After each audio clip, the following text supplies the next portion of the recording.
tout le monde, ici Jay de Parlo Otaku et bienvenue à une toute nouvelle vidéo dans laquelle je vais vous présenter mon top 10 des meilleurs films de l'année 2020. L'année 2020 a été une année assez atroce. Je ne vais pas entrer dans les détails, je pense que j'ai pas besoin de faire ça, mais disons que ça a été une année, pour la plupart d'entre nous, je pense la pire année depuis notre naissance. En fait, disons que je suis content qu'on ait pu passer à travers et l'année 2021 pour moi peut juste aller mieux avec le vaccin qui a été découvert et la distribution. Ça peut seulement aller mieux, donc il faut rester positif.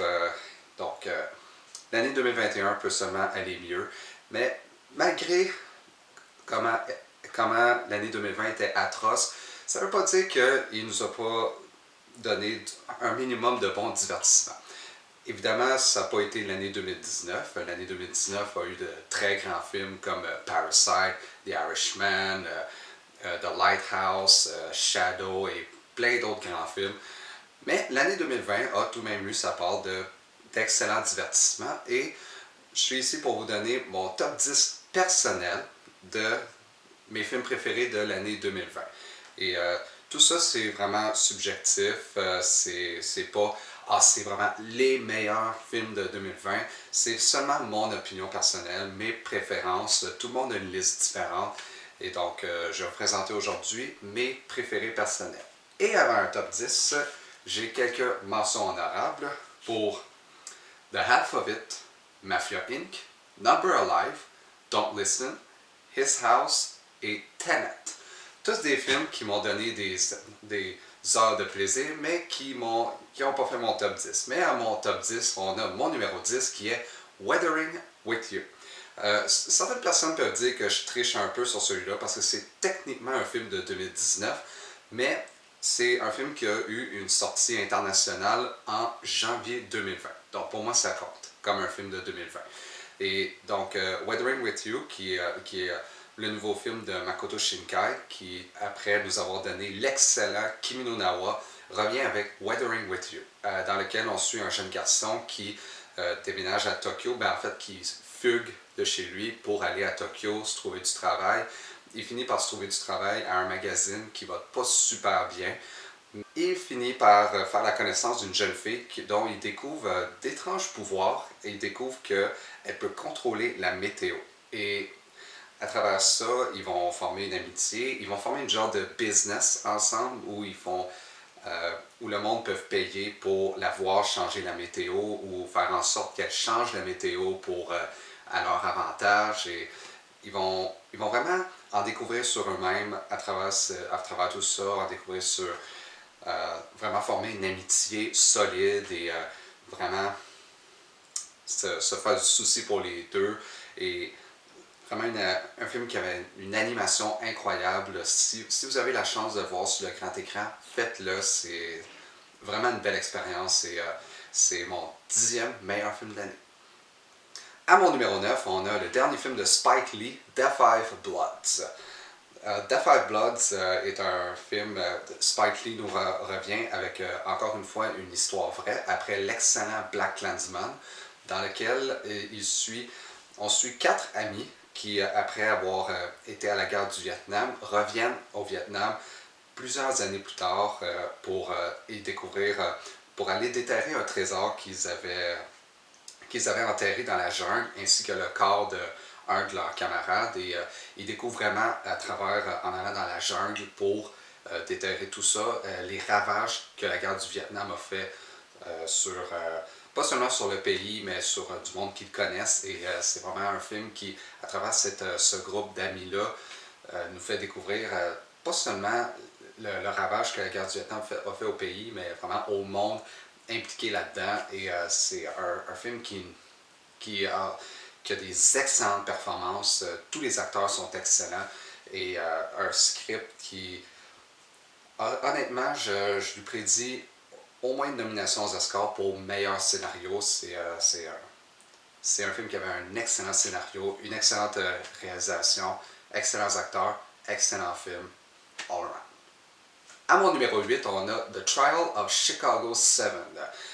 Trial of Chicago 7 suit un procès qui s'est réellement déroulé sur le fameux Chicago 7, qui était un groupe de, de manifestants qui manifestaient constamment contre la guerre du Vietnam. Et oui, un autre film qui traite de la guerre du Vietnam. Et c'était vraiment un groupe qui avait été accusé de pousser trop loin leur manifestation, qui apparemment aurait fait des morts. Et vraiment, c'est vraiment sur eux autres qui sont accusés d'avoir poussé ça trop loin. Et on suit le procès qui en a résulté. Et c'est vraiment un film qui c'est vraiment les performances qui font le film. On a droit à des excellentes performances par Sacha Baron Cohen. Et oui, Borat est là-dedans. Borat. Mais c'est pas vraiment un rôle à la Borat. Frank Nelligan qui joue un juge vraiment qui en a vraiment contre eux autres et qui prend ça presque personnel et qui va. C'est vraiment une personne horrible. Et on a un avocat joué par Joseph Gordon-Levitt qui, comme toujours, est excellent. Michael Keaton est là-dedans. Et on suit vraiment ce procès-là, comment ça s'est déroulé. Et c'est un procès qui s'est réellement déroulé. Et c'est juste vraiment fascinant à regarder. Et pour moi, ça a été le 8e meilleur film de 2020. À mon numéro 7, on a Mank. Eh oui, Mank, le dernier film de David Fincher. Définitivement un film très divisé. Certaines personnes l'ont vraiment aimé, certaines personnes n'ont vraiment pas aimé. Je suis définitivement, puisque c'est mon numéro 7 de l'année, du côté du monde qui l'ont vraiment aimé. David Fincher, pour moi, est un des meilleurs réalisateurs modernes. C'est un réalisateur qui nous a donné grands films après grands films, des films comme Fight Club, Seven, Zodiac, The Girl with the Dragon Tattoo, The Social Network. Même si je ne suis pas un fan de tous ces films, j'aime pas vraiment Alien 3 et Curious Case of Benjamin Button, je trouvais pas vraiment un bon film. Mais Mank, pour moi, serait pas mal dans le milieu de sa cinématographie. Et en gros, on suit Herman Mankiewicz, que je suis jamais sûr de comment on prononce son nom, joué par le grand Gary Oldman. Et on suit à travers ses différentes expériences qui l'ont mené à écrire ce qui est maintenant considéré comme le plus grand film jamais fait, Citizen Kane. Et on voit vraiment à travers ses expériences son entrée dans le monde du cinéma et sa rencontre avec William Randolph Hearst, qui était l'inspiration directe pour le personnage de Charles Foster Kane dans Citizen Kane. Et c'est vraiment une étude de personnage sur lui et qui est joué de façon probablement une des meilleures performances de l'année de Gary Oldman. Gary Oldman est évidemment un acteur avec qui on ne peut jamais se tromper, presque jamais.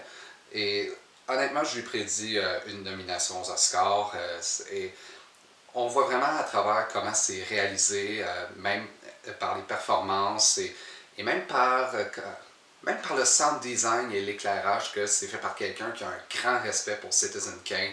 Et c'est vraiment, on voit que c'est vraiment un hommage personnel. Et c'est vraiment un film qui m'a captivé du début à la fin. À mon numéro 6, on a Ma Rainey's Black Bottom.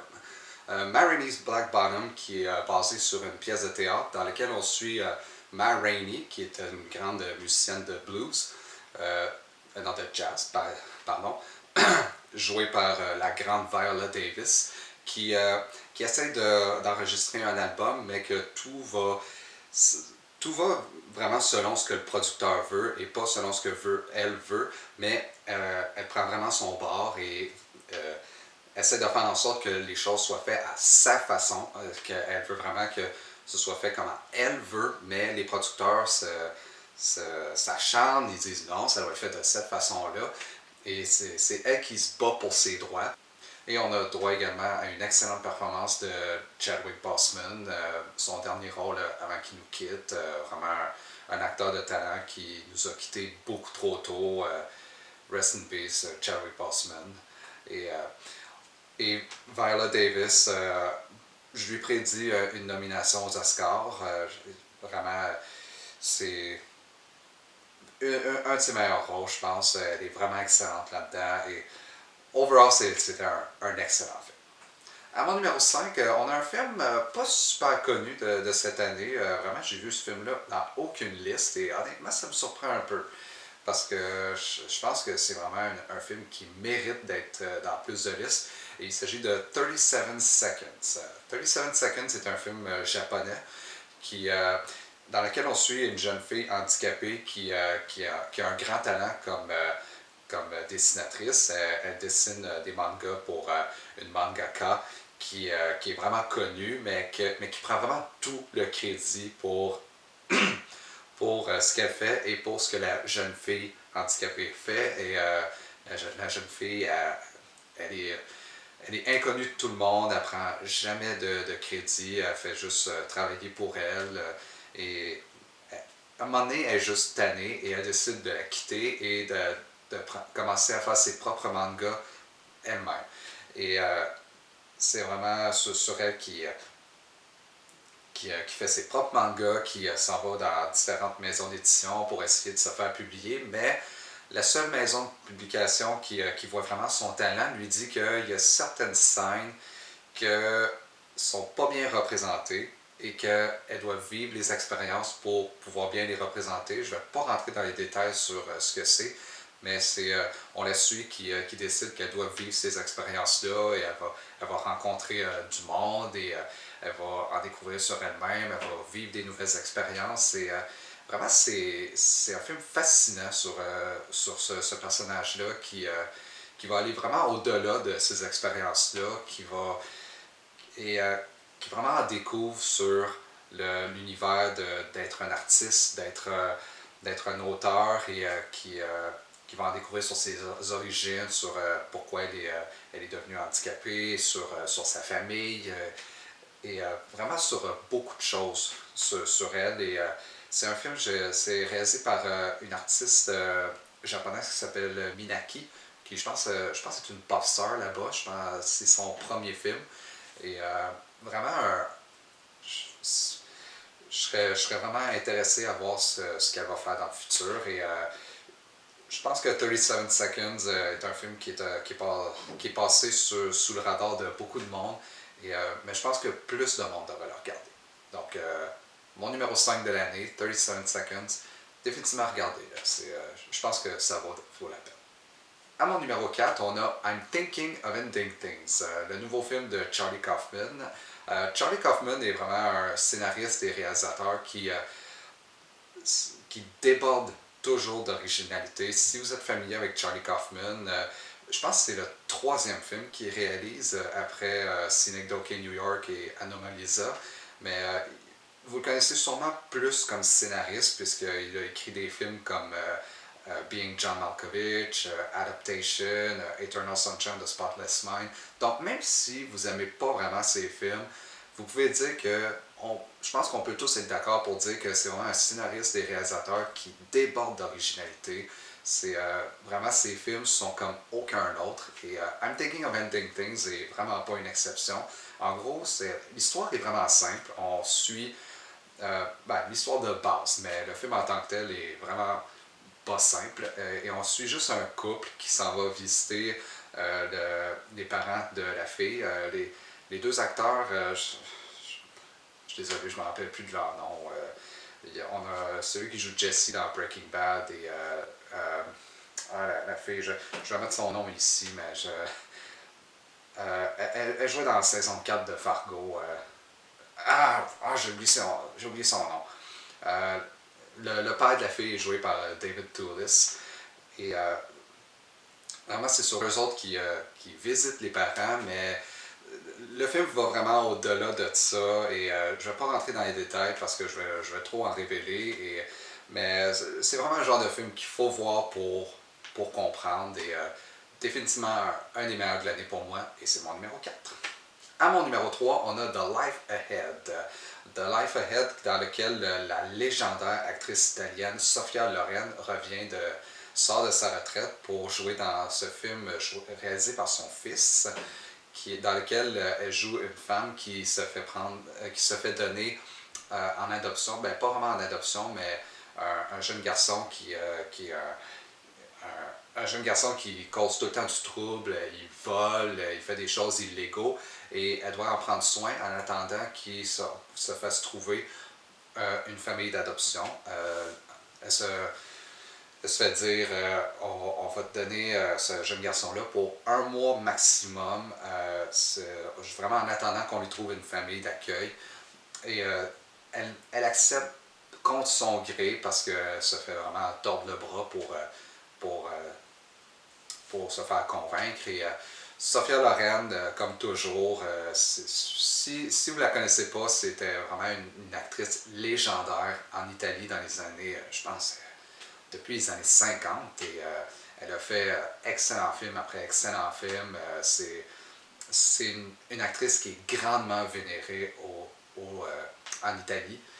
Et là-dedans, c'est vraiment sur ces deux-là qui vont former une certaine, pas nécessairement une certaine amitié, pas nécessairement une relation mère-fils, mais vraiment une genre de relation dans laquelle ils viennent à s'apprécier un minimum. Et c'est vraiment ça le point fort du film, c'est vraiment la relation qui vont se bâtir entre eux parce que ça commence vraiment avec une relation de haine, mais ils viennent vraiment à s'aider un l'autre.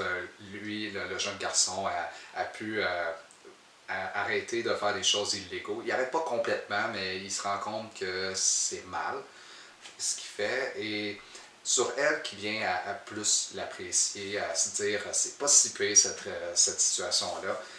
Et cette relation-là est vraiment fascinante. C'est vraiment ça qui fait le film. Et Sophia Loren, pour elle, n'a pas perdu sa touche, mais pas du tout. Comme toujours, elle est excellente là-dedans. Définitivement un film à regarder.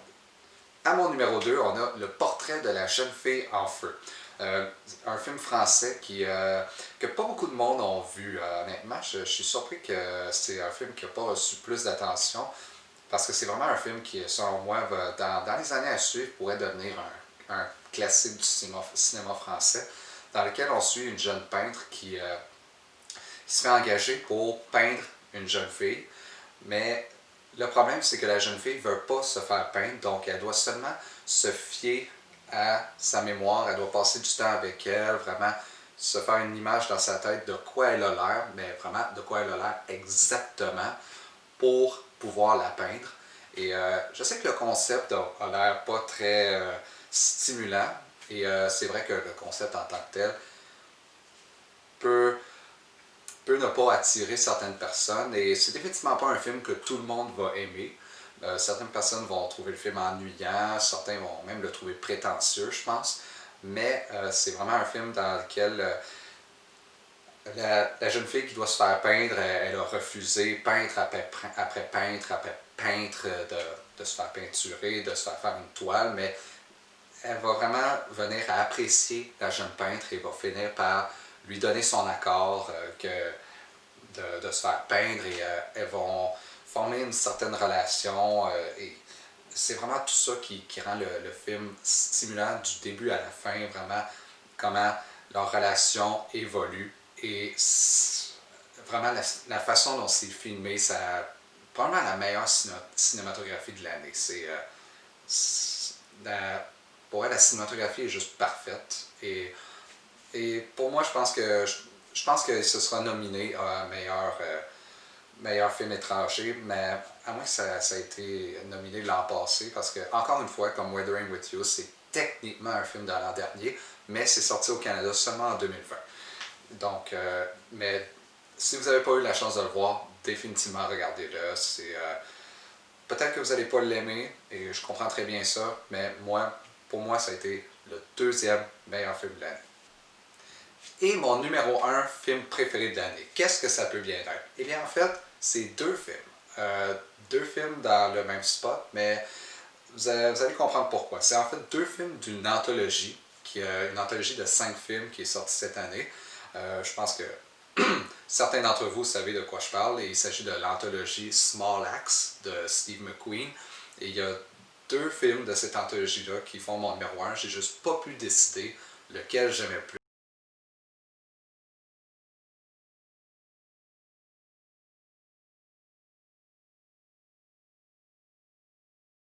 Dans Mangrove, on suit une famille qui ouvre un restaurant, tout ce qu'il y a de plus banal. Ils font juste ouvrir un restaurant, mais la police rentre constamment dans le restaurant en disant qu'ils n'ont pas le droit, que ça, ils pensent qu'ils font des activités illégaux, qu'ils font du trafic de drogue, qui font des soirées de gambling, alors que c'est pas vrai du tout. C'est simplement un restaurant qui est tout ce qu'il y a de plus banal, tout ce qu'il y a de plus légal.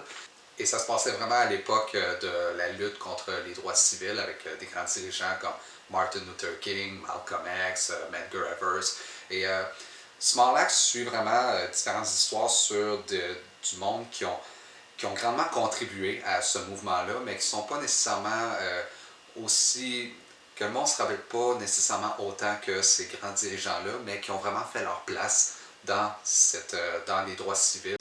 Dans Mangrove, on suit le père de cette famille-là qui en peut plus de se faire accuser, avec la police qui rentre constamment, qui jette le monde dehors, qui casse tout dans le restaurant et qui subissent jamais de conséquences. Donc, ils inspirent une manifestation et tout ça va en cours. Et Steve McQueen a juste vraiment pas peur de nous montrer cette réalité-là de façon personnelle et pour vraiment montrer à l'audience la réalité de cette époque-là. C'est vraiment fait de façon fascinante. Et vraiment, on veut vraiment que cette famille-là gagne en cours. Et je ne vais pas révéler la fin, mais c'est extrêmement satisfaisant. Et dans Red, White and Blue, on suit une situation assez similaire à Mangrove, impliquant la police, et dans lequel on suit un homme qui décide de joindre la police et qui va tenter de faire valoir ses droits et dire qu'il peut joindre la police et il a vraiment les meilleurs résultats. C'est lui qui est vraiment le meilleur candidat à l'école de police. Il finit par joindre la police et tente son mieux pour faire valoir ses droits. Et encore une fois, comme dans Mangrove et dans tous les films de cette anthologie-là, en fait, Steve McQueen n'a aucune crainte de montrer cette réalité-là et nous montrer vraiment des figures qui ont fait valoir les droits civils.